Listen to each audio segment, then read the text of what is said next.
Hello students. In this lecture, we will discuss on welding. The course is on Introduction to Welded Connection. So what are the advantage? What is the welded connection? The welded connection is that where we connect two metals by introducing heat or pressure or both. The advantage is it does not require any extra metal and extra fastener. That means direct transfer of the stress will occur, and that why less fabrication will be required because no extra fastener is required and no way to fabricate the position of the hole and the introduction of the bolts, etc. So it gives economy about 15% and it looks neat, gives neat appearance and more rigid. So if this is a comparison between two joints of bolted and welded connection to compare with the neatness and the rigidness of the material of the connection. So here we can say the fundamentals of the welding. It is a tendency to have an atomic bond between two metals by forming a metallic bond, interdiffusion between the metals because of introduction of heat, and diffusion of in liquid, solid or mixed state may occur. So the real surface is not very smooth, so we have to clean up the real surface after before welding and after welding also. So welding process needs some form of heat and energy. This is one basic requirement of the welding. So it may heat alone, it may be pressure, or it may be both. We have given some examples of different types of welding. So here we can see metal A and metal B, which will be fused together after giving welding, and atomic bond may form. If there is some dirts in the surface and the surface is irregular, we have to provide grinding to prepare the surface, and otherwise it may cause a irregular joint, which is very bad joint. But if we provide surface treatment, it will give a good joint. So the different types of among the different two types of welding, gas and arc welding, we prefer arc welding in case of structural joints. So this is a joint where we are providing an electrode by giving an electrical arc. This high voltage is causing melting of the electrode, and which is get deposition on the parent material. Submerged arc welding is also very common. Stud welding is also done in case of studs where it is provided in the compression flange in the plate girder. So welding procedure depends on environment because the very humid weather or very cold weather is not preferable for the welding. Weld position, if it is very congested, the quality may be compromised, and if it is the space is not very good, the welder is not getting very good position, it may cause a problem in the welding. Current control is very much important because it generates heats and that causes deposition of the material due to welding. Shrinkage crack is generated due to the temperature gradient. If the temperature dissipation is very high, rate of temperature dissipation is very high, it may cause a shrinkage crack. So in that case, preheating is required. Weldability of the steel material is also very important. It may cause a crack or distortion in the material, which we'll see later slides. If factor affecting the weld cracks, if the joint restraints is very rigid, it may cause a crack. Bead shape, that is this one, the shape that is taken by the welded surface after the welded material get hardened, it may cause a crack. Carbon and alloy content on the base metal may cause huge deposition of slag, which is not very preferred.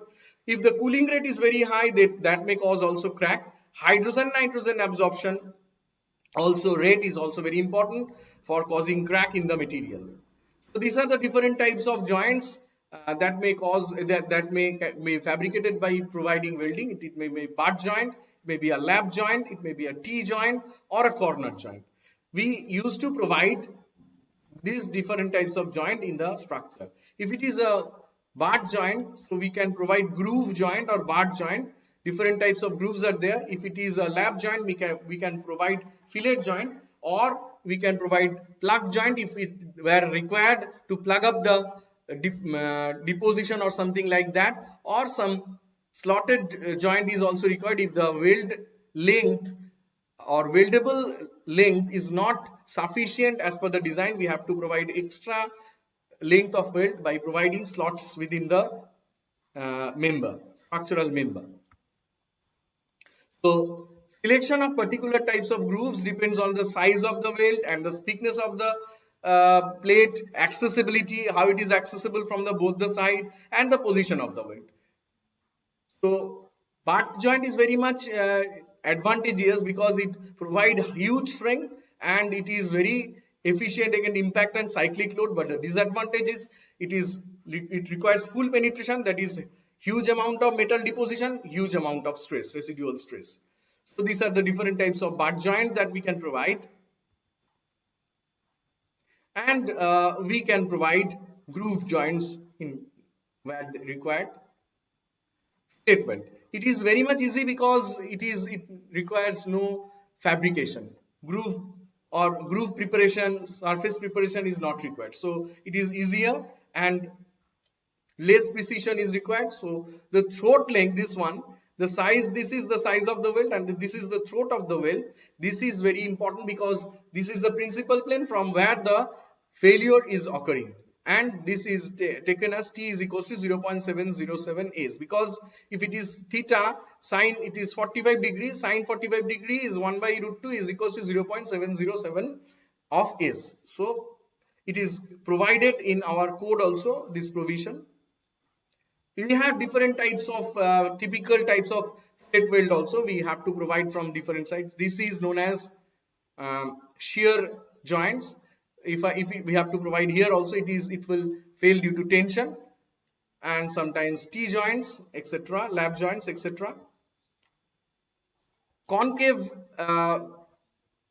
concave joint, convex joint, extra deposition over the throat length is known as reinforcement. It is required, but this undercutting is not very prepared because not very preferred because it causes melting of the parent material within the surface.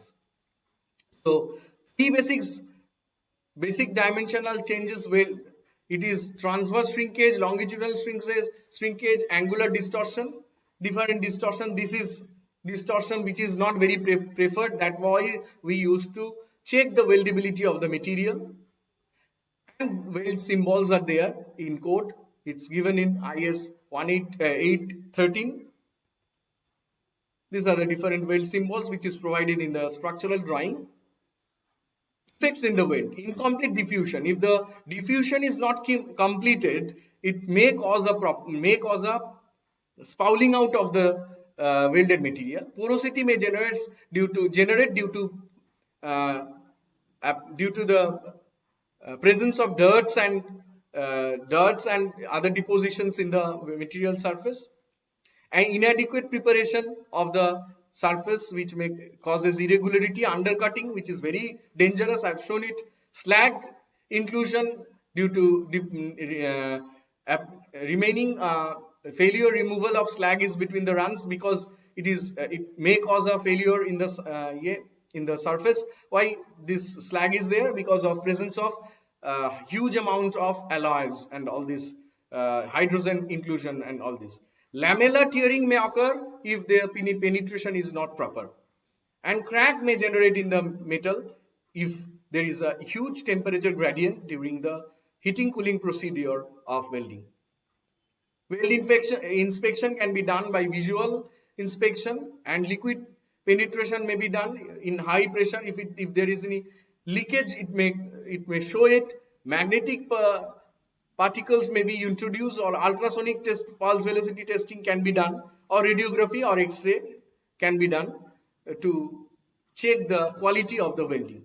Connection design strategy is the type of the size of the weld is generally assumed. Then we used to find out the throat thickness, and then we go for the strength of the weld to find out the area. We'll discuss this clearly and in elaborate manner while discussing the example problems. So these are the different butt welds,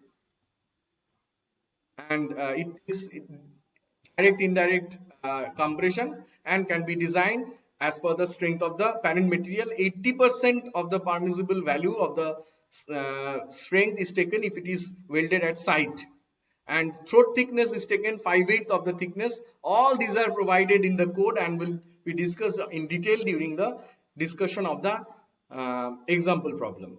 These are the different provisions given in the code. In case of fillet weld, you will see that these different types of joints can be provided or can be designed or can be fabricated. And here you will see this size of the weld should be at least 3 mm and should be also less than the at least 1.5 millimeter less than the thickness of the thinner plate.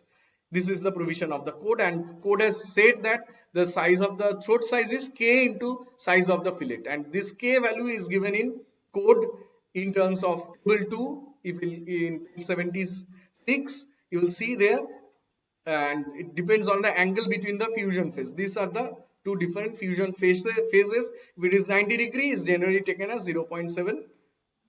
It is rounded out, and here instead of taking 0.707, it has taken 0.7. So there is a provision of end return in the code also. End return is at least 2 times of the throat thickness, is also provided in the code in page 76. So this is the different provisions that we can do while we have to follow while designing of the welded joints. Thank you.